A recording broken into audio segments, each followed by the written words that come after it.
Сәлеметсіңдер ме? Қазақ тіл сабағын жалғастырамыз. 122-ші сабақ. Сабағымыздың тақырыбы дыбыс және әріп. 13-ші жаттығу өлеңді мәнерлеп оқы. Ынтымақ күні. Жалауымда нұрлы күн, нұрын шашып тұр бүгін.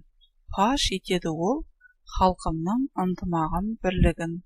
Ортақ дәстүр ғұрып-бай, ынтымағын суытпай. Шаңырағын көтерген 100 түрлі ұлт, 100 уықтай. Шыңға тартса салып жол, қиналмайды талып бел. 100 иыққа сүйенген Қазақстан алып ел. Өтепберген Ақыпбекұлы.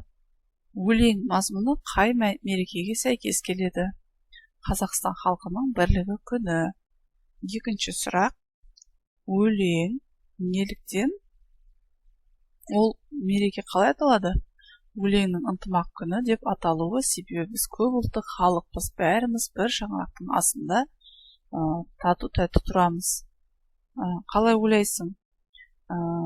Кестені пайдаланып өлең мазмұнына топты талқыла. Бірінші топ: халықтың ынтымағын паш етеді, 100 түрлі ұлт, 100 уықтай, Қазақстан алып ел. Ынтымақ, ұйымшылдық, бірлік, татулық, паш етеді, көпке белгілі ету. Бұл мәтіндегі түсіндірме сөздік. Ынтымақ дегеніміз ұйымшылдық, бірлік білдіреді. Бірлік дегеніміз татулық, паш етеді дегеніміз көпке белгілі ету.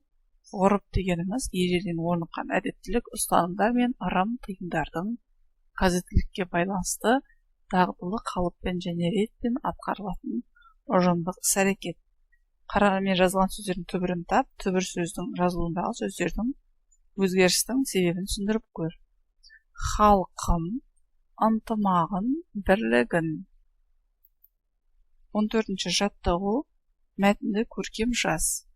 1 мамыр Қазақстан халқының бірлігі күні. Бұл күні халық ерекше қуанышпен тойлайды. Біз өте тату-тәтті тұрамыз. Соңғы сөйлемдегі сөздерге дыбыстық талдау жаса. Демек, біз сөзінде б дауыссыз дыбыс, ұяң дыбыс, дауысты жіңішке дыбыс, з дауыссыз дыбыс, ұяң дыбыс. Өте, дауысты жіңішке, т дауыссыз қатаң дыбыс, дауысты жіңішке дыбыс, тату, т дауыссыз қатаң дыбыс, а дауысты жуан дыбыс, т дауыссыз қатаң дыбыс, у.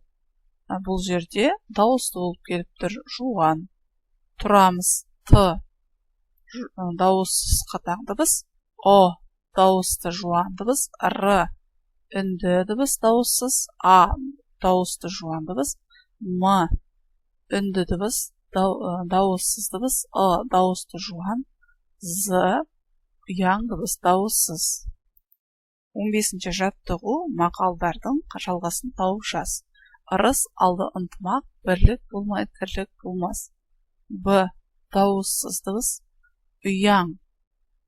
Р дауыссыз үнді, Л дауыссыз үнді, К дауыссыз қатаң. Бірлік сөзіндегі дауыс дыбыстар түрлері осылар. 16-ші жаттығу шығармашылық үзіліс.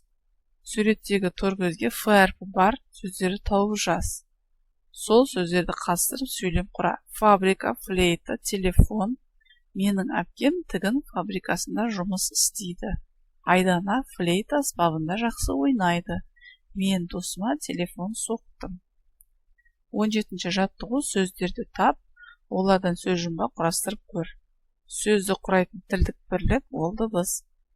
Дыбыстың таңбасы әріп, қазақ әліпбиіндегі әріп саны 42, кедергісіз шығатын дыбыс түрі дауысты. Сабағымыз аяқталды. Келесі сабақта кездескенше сау болыңыздар.